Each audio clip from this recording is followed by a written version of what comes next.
Good health to all from Rexall.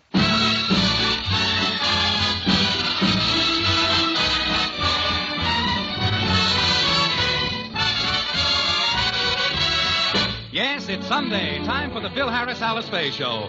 Presented by the makers of Rexall Drug Products and 10,000 independent Rexall family druggists. Good evening. This is your Rexall family druggist, taking a little time from behind the prescription counter this Sunday evening to speak for all 10,000 of us. The 10,000 independent druggists who have added the word Rexall to our own store names. You can always tell us by the orange and blue Rexall sign on our windows. The sign means that we carry the 2,000 or more drug products made by the Rexall Drug Company. They range all the way from aspirin to penicillin, and they're as fine and pure and dependable as science can make them. We independent druggists recommend them to our customers because we know you can depend on any drug product that bears the name Rexall. Good health to all from Rexall.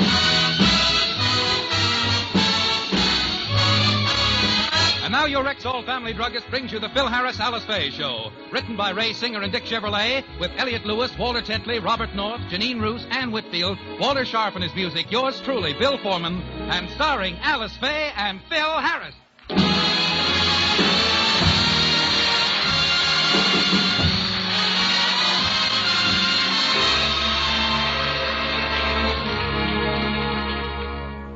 Mr. Scott of the Rexall Company is having a lawn party at his home this afternoon.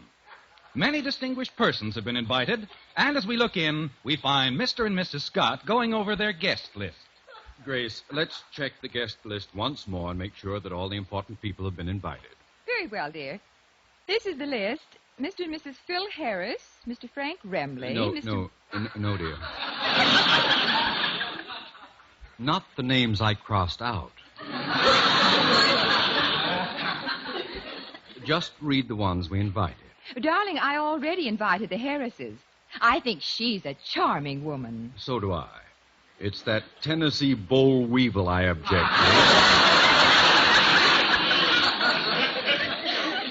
to. Must we have him? Well, I think we should. After all, he's the star of your radio program, and you're the one who hired him. I know. I know. You signed him for 2 years, and he still has another year to go. Stop pouring salt on my wound. Ever since Harris has been on the air for Rexall, I've been a nervous wreck. I've got pains all over. My right arm is muscle-bound. Darling, I don't follow you. What's Phil Harris got to do with your arm being muscle-bound? I'll explain. Because of me, Phil Harris is on the air every Sunday night. So? So every Monday morning, I have to write letters to 10,000 independent druggists apologizing. Grace, please tell me you didn't invite that Frank Remley character. Well, I called him at his office, but I couldn't reach him. His office? Yes, dear. Mr. Harris gave me the number, but Mr. Remley was too busy to talk to me. Remley was too busy to talk to you? Yes, he was watching a television show, and the bartender wouldn't disturb him.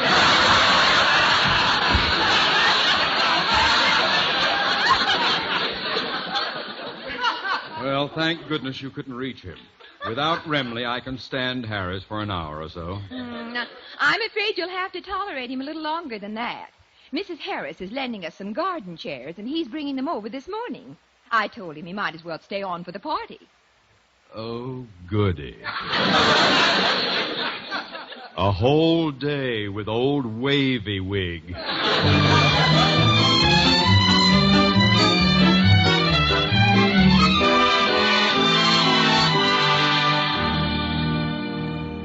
Phil, will you please hurry up? We have to get those chairs over to the Scotts this morning. All right, honey. Wait till I finish my milk.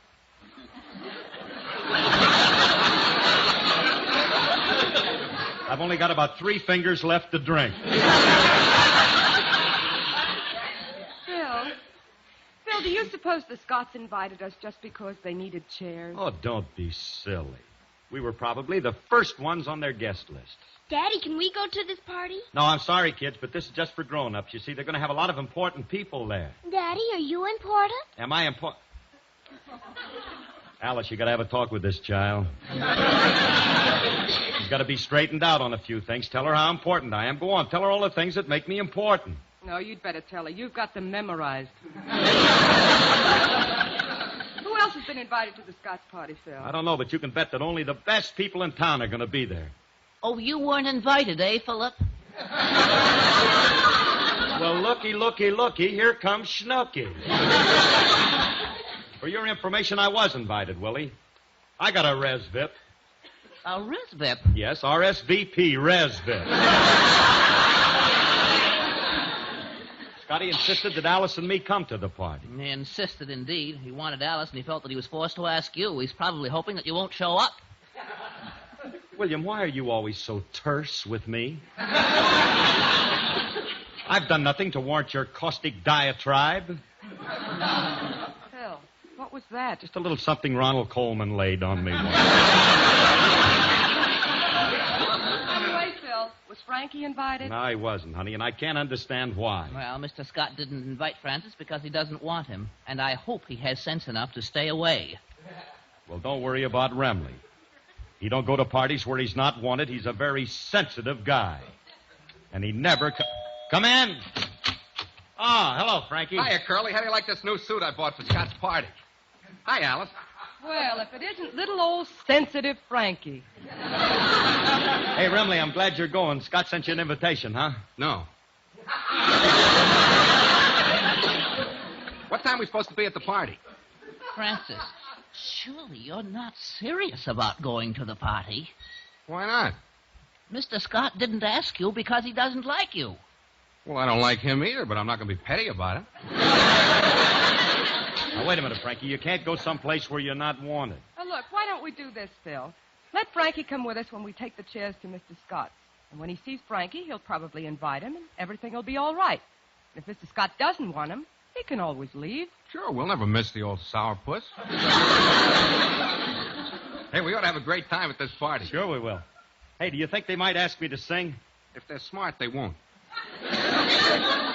Now, just a moment, Mr. Remley. I'm tired of having you make fun of my voice. I can sing, and I'm going to show you. Oh, Phil, not now. We have to get the chairs over. They can wait. I'm going to prove once and for all that I have a great voice. And I'm going to prove it right now. Go ahead. When you get through singing, call me. I'll be inside listening to the frost warnings. Young Johnny Jones, he had a cute little boat. And all the girlies he would take for a float. He had girlies on the shore, cute little peaches by the score. But Johnny was a Weisenheimer, you know. His steady girl was Flo. And every Sunday afternoon, she'd jump in his boat and they would spoon. And then he'd row, row, row. Way up that river he would row, row, row. A hug he'd give her, then he'd kiss her now and then. She would tell him when. They'd fool around, and then they'd kiss again, and then they'd row, row, row. Way up that river they would row, oh, oh, oh, oh. Then he'd drop both his oars, take a few more encores, and then they'd row, row, row. In Johnny's boat he had a cute little seat, and all the kisses that he stole were so sweet. And he knew just how to row. He was a rowing Romeo. He had an island where the trees were so grand. He knew just where to land. Then tales of love he'd tell to flow until it was time for them to go. And then he'd row, row, row. Right up that river he would row so slow. A hug he'd give her, then he'd kiss her now and then. She would tell him when. He'd fool around, and then he'd kiss again. Way up that river he would row, just he and Flo. With her head on his chest, he'd take a few measures rest, and then he'd row, row, row, just he and Florence. Row, row, row right into heaven. Row, row. He had no Johnson motors, so Johnny and Flo would row, row, row.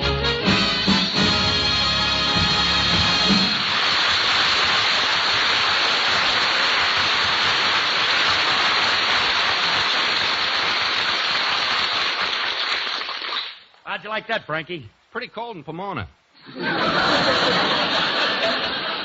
Ah, what do you know? How'd you like it, Alice? They're firing the smudge pots in Redlands. Oh, come on, Phil. You and Frankie put the chairs in the car and we'll get over to the Scotts, huh?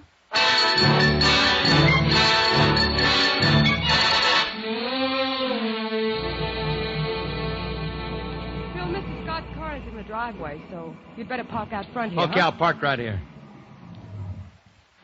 All right, come on, Frankie. Give me a hand with these chairs. I don't... hello there. Oh, hiya, Chief. Hello, Mr. Scott.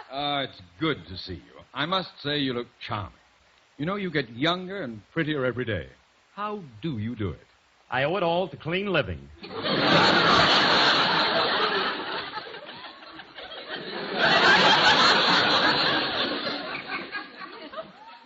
Yes.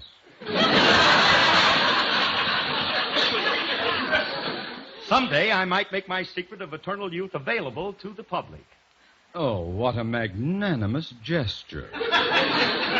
Mrs. Harris, I'm glad you and your man of tomorrow could come over early.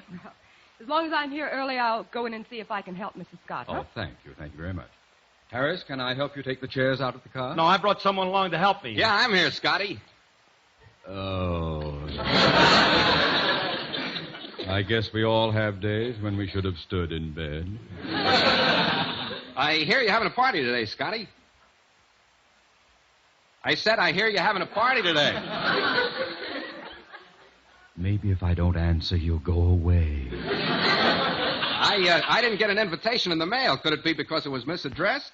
Or maybe you didn't put a stamp on it. I can't imagine why I didn't get it. Could it be because I didn't send you one? You and your wild guesses.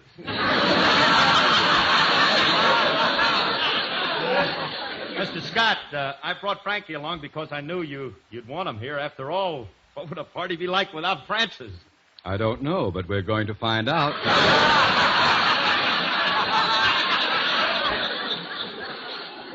Mr. Scott, let's not beat around the bush.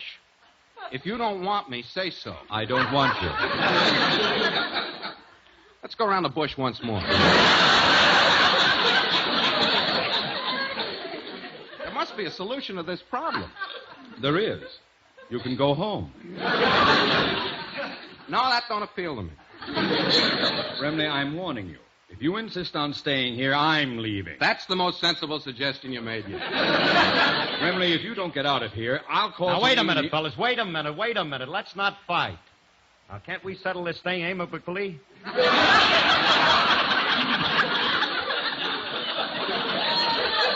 Mr. Scott, I think it would be nice if you, the boss, invited Frankie the employee to your social gathering. It would prove something. What? Well, it would show the world that labor and capital can travel hand in hand to an ultimate utopia. Look, I Just don't because want... our ideologies are different don't mean we can't live in the same world together. But Let's foster brotherly love. The spirit of true Americanism is at stake here. Yeah, remember the Maine. And remember the Alamo. Let's not forget what they fought for at Aphra-Prada Prodamax.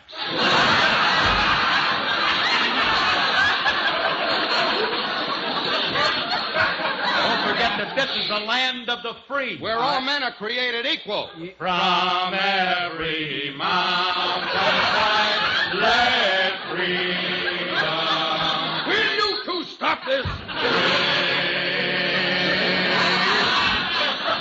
Oh, I can't stand any more of this. Harris, would you mind carrying the chairs down in back of the house?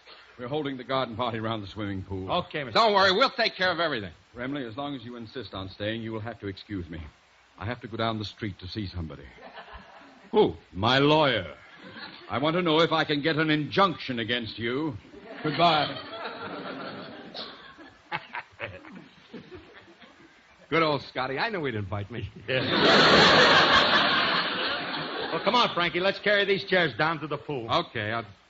Hey, Curly, the pool's at the bottom of that steep hill.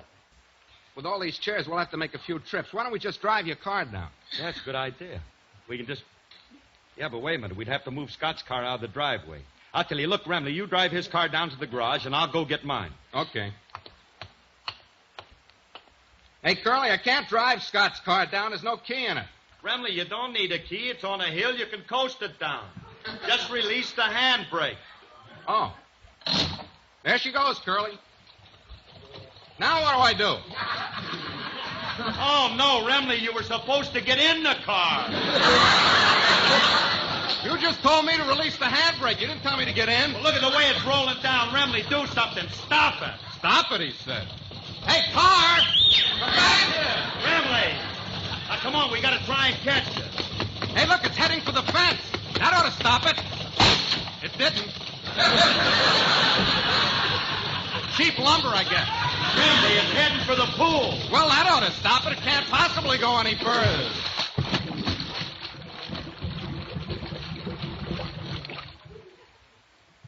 Told you that would stop it. Right into the water. Don't worry. It's a new Cadillac. With those fishtails, it should be able to swim. Remley, it ain't swimming. It's sitting on the bottom. I ought to take Temper. Let's not get excited. We got a simple problem. All we got to do is figure how to get a Cadillac out of a swimming pool. That's all we got to figure. That's all. All we got to do is to write General Motors and ask them how to salvage one of their convertible submarines. Frankie, we got to get it out of there before somebody discovers it. If we ever get caught with that thing... Oh, Phil! Uh-oh, here comes Hank, the night watchman. Phil, what was that crash I heard out here? It sounded like... Phil! There's a car in the pool. Carpool? Don't be silly, honey. Well, they haven't had carpool since the war ended. Why, it's Mr. Scott's Cadillac. How did it get in there? He's a very sloppy parker. Yeah, you see, he parks his car in the pool every night. And that way, when he leaves in the morning, it's already washed. Cut it out. Did you fellas do this? Well, we might as well tell her the truth, Remley. Yeah, I guess we'll have All to. right. How did it happen? Well, Mr. Scott left his car standing out in the hot sun. I see. And it got overheated, so it went in for a dip. Oh, Alice, do you expect us to believe that?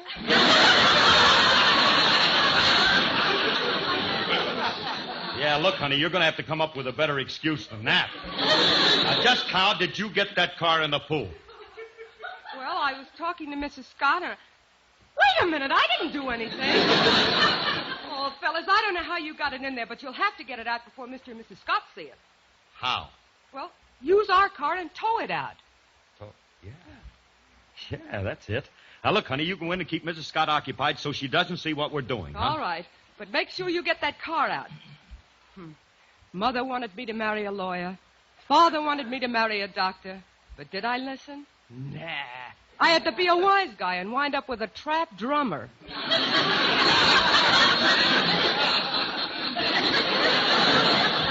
I had my own ratchet.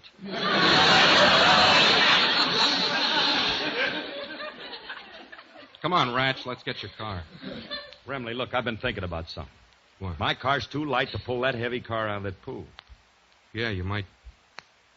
Wait a minute, look. Scott's got another car in the garage, a big Lincoln. Lincoln? Yeah, that ought to be able to pull it out. Yeah. Now, look, I'll get a heavy chain out of my trunk, and you back the Lincoln up to the pool. Huh, Remley? Wait a minute. What's the matter? Back it, I said, up to it, not in it.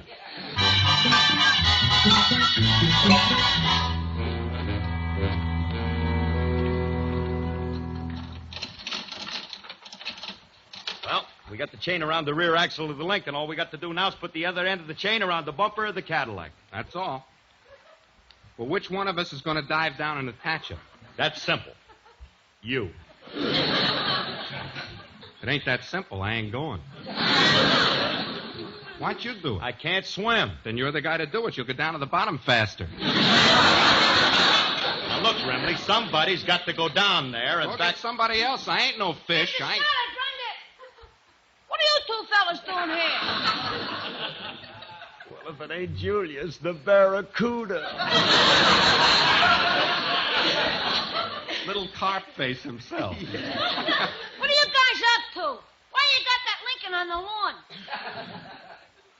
Because we got a Cadillac in the pool? Oh, that's different. You got a what in the where?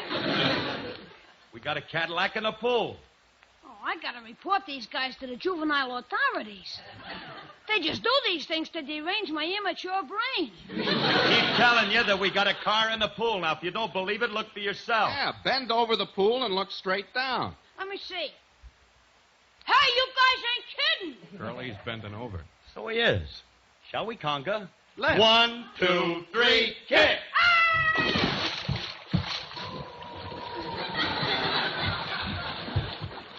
Look at that. He went right straight down. Yeah.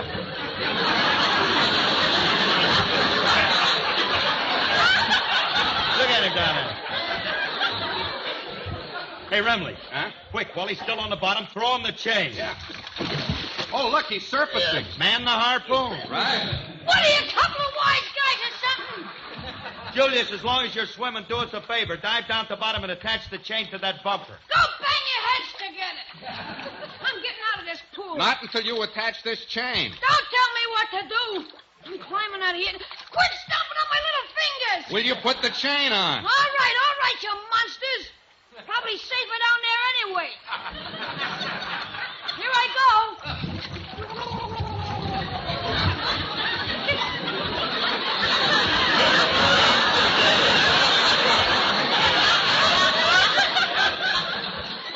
Hey, Remley. Huh? How long do you think it'll take him? Oh, we'll be down there about 10 minutes. Can a person stay underwater that long? Sure. And stay alive? Oh, I don't know about that. Hey, look, he's coming up already. Oh. Well, I got it attached. Thanks, kid. You can come on out now. I'll get even with this. One of these days, if I stay away from you guys, I'm going to grow up. And when I do... Oh, stop peeping, will you? Take the water out of your head. Look, Julius, Frankie and me are going to get the Lincoln and start pulling that Cadillac up. Now, you stay here and let us know how it's coming out. Okay. Fellas, the best way to do this is leave a little slack in the chain and then start with a sudden jerk. Wait a minute.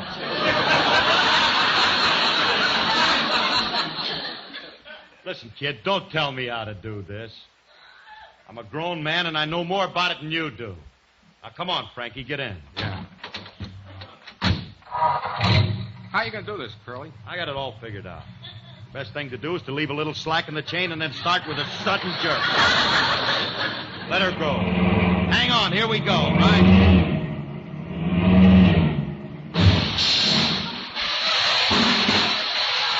Hey, Remley, we must be getting it out. We're moving. Yeah. She's awful heavy, though. It's dragging. Hey, Curly, isn't the lawn level here? Yeah. Why's the car pointing uphill? Hey, fellas! What? You better come back here and get your rear wheels. Rear wheel? Oh, Frankie, what did you do? Let's get out and look. Oh, Remley, look, we ripped out the whole rear end out of this car. You did it again, didn't you? Let's keep it plural. We did it. Now, what are we going to tell Mr. Scott? Don't tell him anything. Maybe he won't notice it. He won't notice it. How can he help it? Look at the way it's squatting. What are you laughing at? Mr. Scott's got the only Lincoln that starts from a crouching position. Now, beat it, will you, kid? Get going. We're in enough trouble. Uh-oh, Remley. Here comes Scotty. He's going to murder us when he Remley, sees us. I just saw my lawyer, and he said I can't do a thing. So I fired him. But I've got half a You mind. got half a Lincoln, too.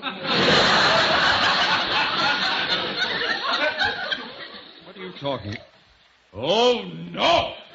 What happened to my car? Is something wrong with it? Something wrong? Half of it's here and half of it's down there. Look at it.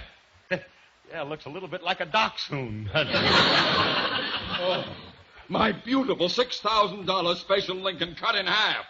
What can I do with it? Do what the Santa Fe does with the chief. Run it in 2 sections. Oh, you two. I'll take care of you later. Right now, I'd better tow this out of the driveway before my guests come. I'll get my Cadillac. My Cadillac. It was over in the... Where's my Cadillac? Oh, that's in the pool. Oh, in the pool. In the pool! Oh, no! No. My Cadillac in the pool. My Lincoln torn in half. Both my cars ruined. What am I going to do? Sell your house and move near a bus stop. You're responsible for this. I'm in no condition to have a party. But at least I'll have the pleasure of taking care of you two. Come here. He's not having a party. We might as well go, Curly. Yeah, ain't no sense in hanging around. So long, Scotty. Come back here. Come. No. You didn't want me before, so I'm not going to stay now. And if Frankie can't stay, I'm not going to stay either. All I want to do is get my hands on you. Curly's gaining on us. If I catch you, I'll tear you limb from limb. I'll rip you apart. I'll throttle you with my bare hands. Full speed ahead, Remley. Come back, you coward!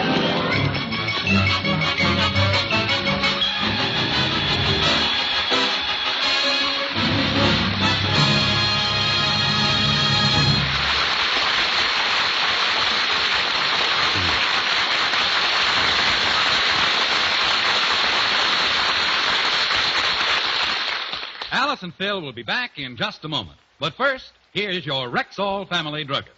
Everyone knows that vitamins are necessary to life, but a lot of people don't know how scientists measure these mysterious substances to be sure they're present in vitamin products in the proper quantity. The other day I told a customer that in Rexall's laboratory, certain vitamins are measured by seeing how brightly they glow. Glow? Well, what on earth do you mean? Just what I said, ma'am. Rexall's men of science can check small amounts of certain vitamins in a product by determining how much light they give off. Look, I know Rexall scientists are good, but this you've got to explain. Well, here's how it's done. First, the vitamin is treated with a chemical that makes it fluorescent under ultraviolet light. In other words, it glows. I'm with you so far. Then it's placed in a machine where a photoelectric cell, you might call it an electric eye, receives this glow and transmits it in terms of electricity to a special kind of meter. The amount of electricity registered on this meter is the exact measurement or weight of the vitamin. Believe it or not, this method can measure vitamin substances down to 1 gamma. And that, ma'am, is 1/28 millionth of an ounce. No wonder you never hesitate to recommend Rexall drug products. Me and 10,000 other independent Rexall druggists, ma'am. And it's only natural. You see, we know that all of the 2,000 or more drug products made by the Rexall Drug Company get the same kind of up-to-the-minute testing, the same patient, painstaking care.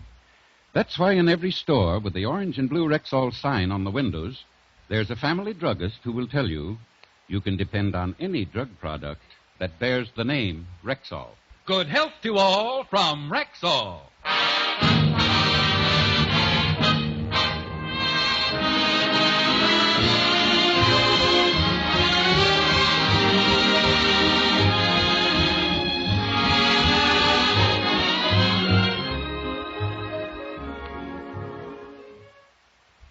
Well, Phil, you and Frankie really messed up Mr. Scott's party yesterday. I wonder what he's going to do with his 2 cars. He's trying to sell them. He's got an ad here in the paper. Look, it says, for sale cheap. A disjointed Lincoln and a waterlogged Cadillac. Hey, do you think he's mad at me and Frankie? I think so, dear. Look what it says underneath. For sale, even cheaper. 1 left-handed guitar player and a curly-headed band leader. He can't sell Remley. He belongs to me. This program was produced and directed by Paul Phillips. Included in today's cast were Lois Corbett and Gail Gordon. The part of Frankie Remley was played by Elliot Lewis, and Julius was played by Walter Tetley. Alice Faye appeared through the courtesy of 20th Century Fox. This is Bill Foreman wishing good health to all from Rexall.